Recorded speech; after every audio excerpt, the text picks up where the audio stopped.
Hello friends, आज आपण history of नॉवेलचा दुसरा भाग अभ्यासणार आहोत. तत्पूर्वी तुम्ही माझ्या यूट्यूब चॅनलला सबस्क्राईब करा.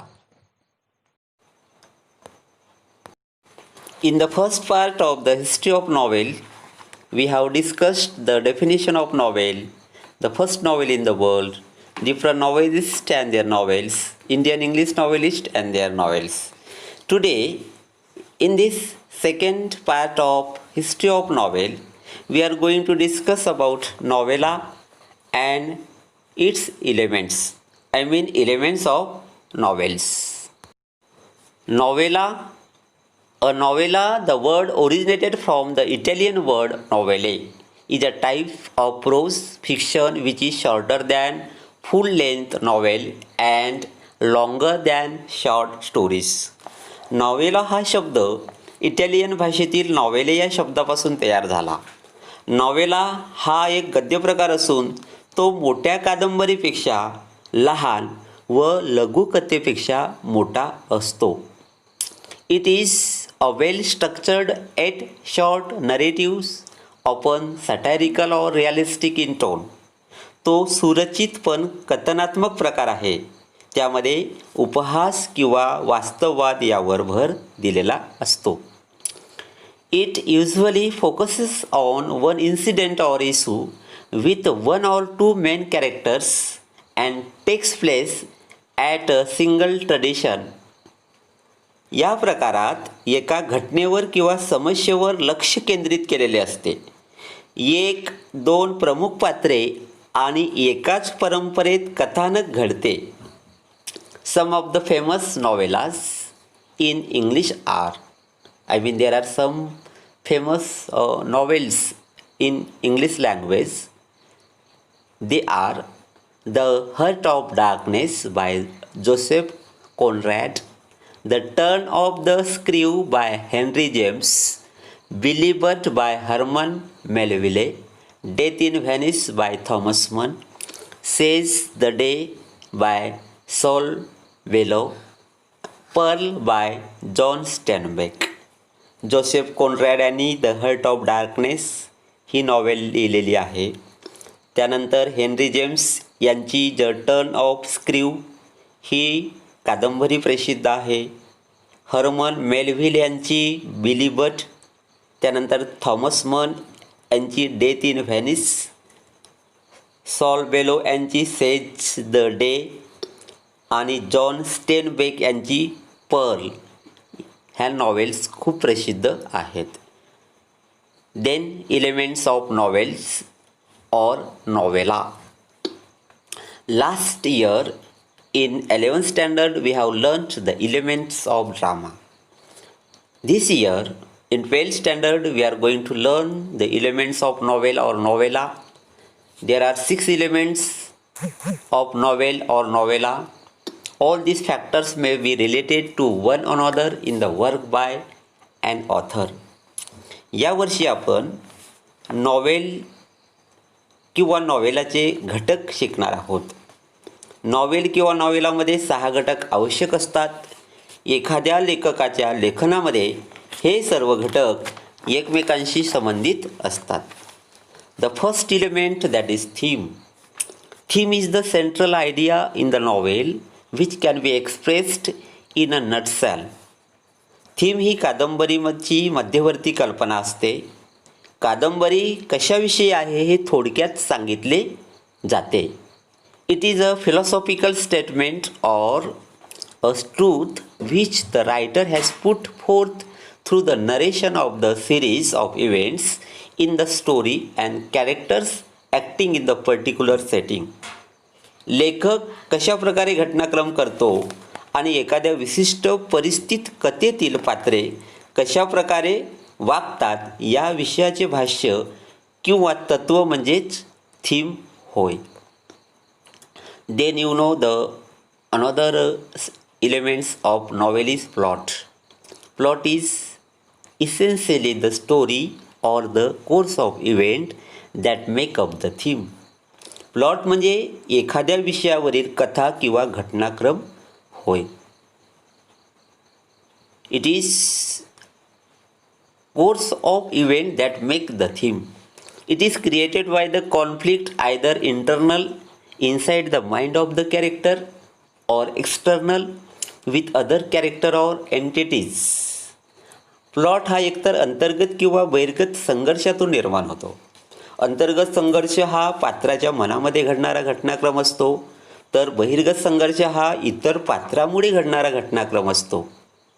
Plot may be simple one plot और complex consisting the interweaving of many subplots.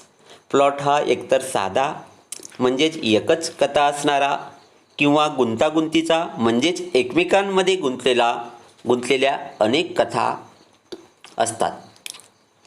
Then you know the another elements that is character. पात्र.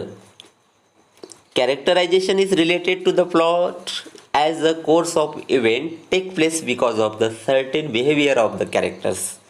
पात्रचरित्र हे कथानकाशी संबंधित असते. जेव्हा एखाद्या पात्राच्या वर्तनामुळे घटनाक्रम सुरू होतो तेव्हा पात्र कथानकाला जोडले जाते. Depiction of character can range from a thumbnail sketch to deep wordy highly detailed verbal sketch. पात्रचित्रण हे पायाच्या अंगठ्याच्या नखापासून खूप खोलवर तुफानी अत्यंत तपशीलवार केलेले शाब्दिक चित्रण असते. The important character may have been describe in its every aspect by the writer. आणि लेखकांकडून अत्यंत महत्त्वाच्या पात्रांच्या प्रत्येक पैलूचे वर्णन करण्याची शक्यता असते. The minor characters are not given much importance. परंतु दुय्यम जे पात्र असतात त्याला तेवढं काही महत्त्व दिलेलं नसते. The reader follows the action of one main character through out the novel. संपूर्ण कादंबरीमध्ये मुख्य पात्राच्या जीवनातील घडामोडीकडे वाचक जात असतो किंवा लक्ष देत असतो.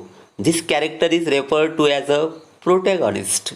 आणि याच पात्राला प्रोटॅगॉनिस्ट असं म्हटलं जातं. Protagonist means main character. Protagonist is in conflict with the character or an entity or a force internal or external which is known as antagonist.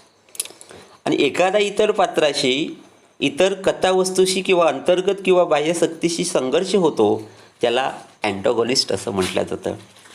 Setting. Another elements that is setting. Setting is the background in which the story take place. की ज्या पार्श्वभूमीवर कथानक घडते त्याला setting म्हणतात किंवा नेपथ्यसुद्धा असं म्हणतात. There are several aspect of setting. You know it is very important. There are several aspect of settings. म्हणजे सेटिंगचे सुद्धा अनेक पैलू असतात. त्यामध्ये it includes number first place, period, time, climate, weather और lifestyle. I mean these are the aspect of the setting. त्यामध्ये ठिकाण, कालखंड, वेळ, हवामान किंवा जीवनशैली याचा समावेश होत असतो. Plot and characters are two major elements of the novel that are affected due to setting. Here you know plot and character are the two major element that are affected due to setting. कथानक व पात्र हे दोन प्रमुख घटक सेटिंगमुळे प्रभावित होतात. Next elements that is conflict. The struggle between the opposite forces in the story is called conflict. कथेमध्ये दोन विरुद्ध शक्ती असतात आणि त्या दोन विरुद्ध शक्तीमध्ये जो वाद असतो त्यालाच कॉन्फ्लिक्ट असे म्हणतात. That is called as conflict. Conflict in the story provides interest and curiosity about the plot. आणि कॉन्फ्लिक्टमुळेच कथेमध्ये हा एक संघर्ष हा उत्सुकता आणि आवड निर्माण करतो. Another element that is language or style. भाषा किंवा शैली. The language and the techniques used by the author for the narration of the course of event is non as style. कथेमध्ये घडणाऱ्या घटना कथन करण्यासाठी लेखक जी भाषा किंवा तंत्र वापरते तिला स्टाईल किंवा शैली असे म्हणतात. An author can use extensive vocabulary and high phrases, or he may be laconic or would write only to the point, or he may mix both according to the requirement for meeting his purpose. एखादा लेखक अत्यंत विस्तृत शब्दसंग्रह किंवा उच्च दर्जाचे वाक्यप्रचार वापरण्याची शक्यता असते, किंवा तो थोडक्यात भाष्य करणारा असू शकतो आणि तो फक्त मुद्देसूद लेखन करतो. काही वेळेस लेखक दोन्ही पद्धतीचा गरजेनुसार उपयोग करतो. He may use linguistic device to make the narrative effective. प्रभावी कथनासाठी तो कदाचित अलंकृत भाषेचा वापर करू शकतो. He may use linguistic device to make the narrative effective. All this factor decide the texture of the narration, create an impact on the reader. आणि हे सर्व जे घटक असतात ते घटक कथनाचा दर्जा ठरवतात आणि वाचकांच्या मनावर परिणाम करतात. अशा प्रकारे आज आपण नॉवेल आणि नॉवेलचे 6 घटक याबद्दल आपण या दुसऱ्या भागामध्ये परिपूर्ण शिकलोत.